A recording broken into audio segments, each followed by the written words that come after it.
Well, I work at the Futron Corporation, where I am a senior analyst in the Space and Telecommunications Division, studying demand for things like space tourism.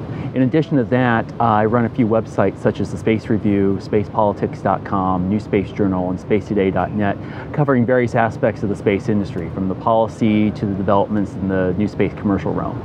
What got you interested in space to begin with?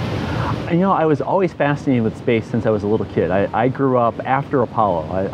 I don't have any memories of the Apollo program. The first launch I remember is the space shuttle, STS-1 in 1981. I was almost 10 years old at the time, but I had been fascinated with space long before that. There was just something about that seemed to be the future, and wanted to know as much about it as possible, and hopefully one day get to go myself. And so I've been following it very closely, personally and professionally.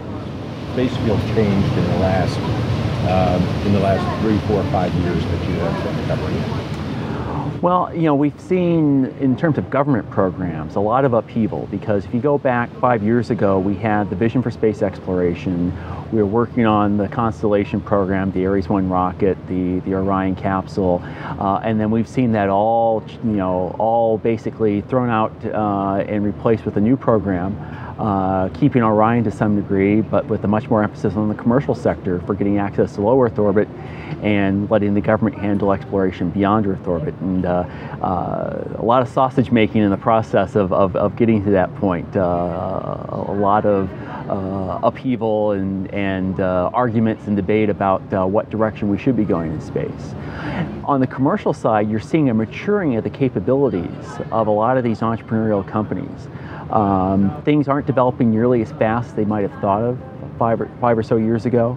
You know, when Virgin Galactic was first announced in 2004, when Spaceship One won the X Prize, they were talking about flying in 2007 or 2008. Now it's looking to be more like 2012 or 2013 before they really get into commercial service.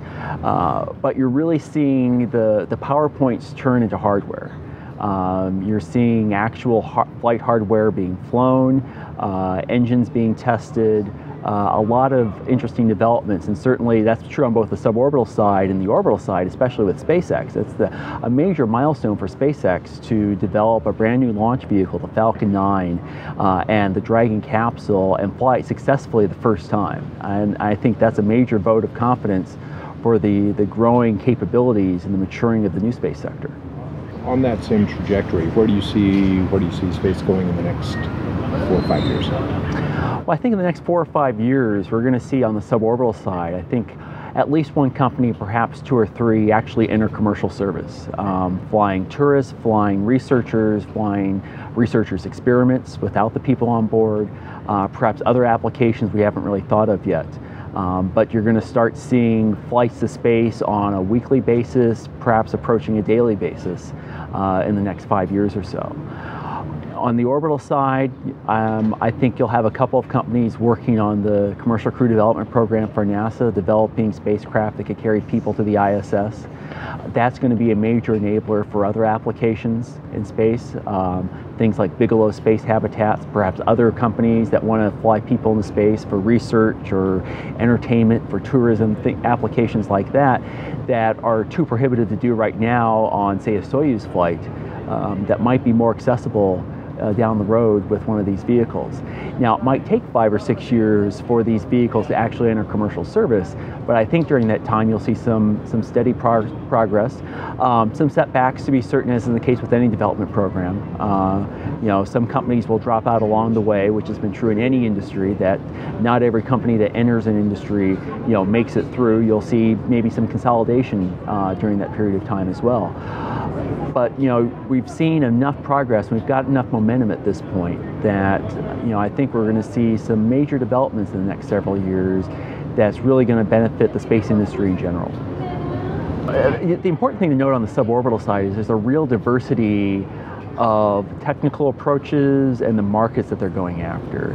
You've got companies like Virgin Galactic that's really focused on tourism with a winged vehicle that takes off and lands on a runway. X-Core has a winged vehicle, but it's a different concept that takes off from the runway under rocket power. They're focused a lot on research as well as tourism. Then you've got companies like Armadillo and Mass and Space Systems that are focused on vertical takeoff and landing vehicles. perhaps more on the research than later carrying passengers. And certainly the Blue Origin's a force to be reckoned with, but they're very secretive, so we're not really sure exactly what they're up to, but they're certainly going to be a player to watch. But I think that diversity is important because we don't know what the best approach is. We don't know what the best technical approach is. We don't know what markets are really going to be the major markets. So it's really important to have that diversity early on. Increases the odds that at least one of these companies is going to be successful down the road by finding that right combination of technology and markets. You know, it's certainly true in technology. You look at all the different concepts for computers, for cell phones, mobile phones, smartphones, that have evolved over time because it's innovation. You try something, does it work technically? Is it something that serves a market need? Perhaps a market need that wasn't even necessarily anticipated. You know, that's the important thing, is to have this experimentation, you know, the saying to, you know, fail early and fail often. And, you know, a lot of these things won't work. Either it's the wrong technical approach or there isn't a sufficient market there, but you don't know for certain until you test these out. And that's true, you know, in any emerging market field. I think that's going to be true in both suborbital and orbital commercial human spaceflight.